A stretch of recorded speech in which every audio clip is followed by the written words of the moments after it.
ಉದ್ವಿಗ್ನತೆಯ ನಡುವೆ ಕ್ಷಿಪಣಿ ಪರೀಕ್ಷೆಗೆ ಪಾಕ್ ಸಿದ್ಧತೆಯನ್ನು ಮಾಡಿಕೊಳ್ತಾ ಇದೆ. ಇಂದು ನಾಳೆ ಕರಾಚಿ ತೀರದಲ್ಲಿ ಕ್ಷಿಪಣಿ ಪ್ರಯೋಗ.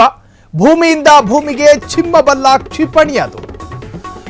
ಒಂದು ಕಡೆ ದೇಶ ಮತ್ತು ದೇಶದ ನಡುವೆ ಭಾರತದ ವಿಶ್ವಾಸವನ್ನ ಕಳೆದುಕೊಂಡ ಪಾಕಿಸ್ತಾನ ಇನ್ನು ಹೆಂಗೆ ಸಮಜಾಯಿಷಿ ನೀಡಿದ್ರೂ ಕೂಡ ಭಾರತ ಒಪ್ಪಿಕೊಳ್ಳೋದಕ್ಕೆ ತಯಾರಿಲ್ಲ. ಒಂದು ಕಡೆ ವಿಶ್ವಾಸ, ಮತ್ತೊಂದು ಕಡೆ ಭರವಸೆ ಕಳೆದುಕೊಂಡಿರುವಂತಹ ಪಾಕಿಸ್ತಾನಕ್ಕಿರೋದು ಕಟ್ಟ ಕಡೆಯದಾಗಿ ಪಾಕಿಸ್ತಾನದ ಗಡಿ ಭಾಗದಲ್ಲಿ ಕಟ್ಟೆಚ್ಚರ ವಹಿಸೋದು. ಪಾಕ್ ನಡೆಗಳನ್ನ ಸೂಕ್ಷ್ಮವಾಗಿ ಗಮನಿಸ್ತಾ ಇದೆ ಭಾರತ. ಎಲ್ಲ ತರಹದಲ್ಲೂ ಕೂಡ ವೀಕ್ಷಣೆಯಲ್ಲಿದೆ. ಯಾವುದೇ ಕ್ಷಣದಲ್ಲಿ ತಿರುಗೇಟು ನೀಡಲು ಭಾರತ ಸನ್ನದ್ಧ, ಯಾವುದೇ ಘಳಿಗೆಯಂತಿಲ್ಲ. ಉದ್ವಿಗ್ನತೆಯ ನಡುವೆ ಕ್ಷಿಪಣಿ ಪರೀಕ್ಷೆಗೆ ಪಾಕ್ ಸಿದ್ಧತೆ. ಈ ಎಲ್ಲ ಬೆಳವಣಿಗೆಗಳನ್ನ ಭಾರತ ಗಮನಿಸ್ತಾ ಇದೆ. ಇಂದು ನಾಳೆ ಕರಾಚಿ ತೀರದಲ್ಲಿ ಕ್ಷಿಪಣಿ ಪ್ರಯೋಗ. ಭೂಮಿಯಿಂದ ಭೂಮಿಗೆ ಚಿಮ್ಮಬಲ್ಲ ಕ್ಷಿಪಣಿ.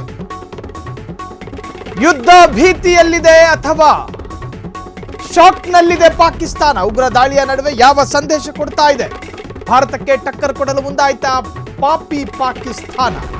ಪಾಕ್ ನಡೆಗಳನ್ನ ಸೂಕ್ಷ್ಮವಾಗಿ ಗಮನಿಸ್ತಾ ಇದೆ ಭಾರತ. ನೋಡಿ, ಭಾರತ ಸಾಂಪ್ರದಾಯಿಕವಾಗಿಯೂ ಕೂಡ ಪಾಕಿಸ್ತಾನವನ್ನ ಶತ್ರು ರಾಷ್ಟ್ರವಾಗಿ ಇಟ್ಟುಕೊಂಡಿದೆ. ಜಾಗತಿಕ ರಿವಾಜಿಗೋಸ್ಕರ ಒಂದಷ್ಟು ನಿಯಮಗಳಲ್ಲಿ ಪಾಕಿಸ್ತಾನದ ಜೊತೆ ಚೆನ್ನಾಗಿತ್ತೇ ಹೊರತಾಗಿ ಪಾಕಿಸ್ತಾನ ಮಾತ್ರ ಭಾರತದ ವಿಶ್ವಾಸವನ್ನು ಕಳೆದುಕೊಂಡಿದೆ.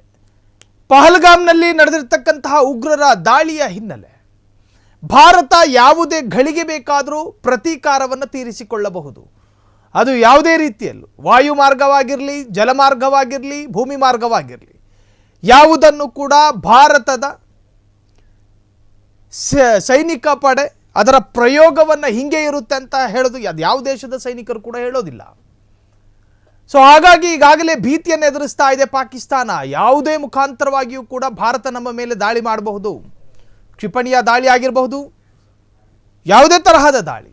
ಸೊ ಭಯ ಭೀತಿಯಲ್ಲಿ ಈಗ ಪಾಕಿಸ್ತಾನ ಇರುವಂತಹ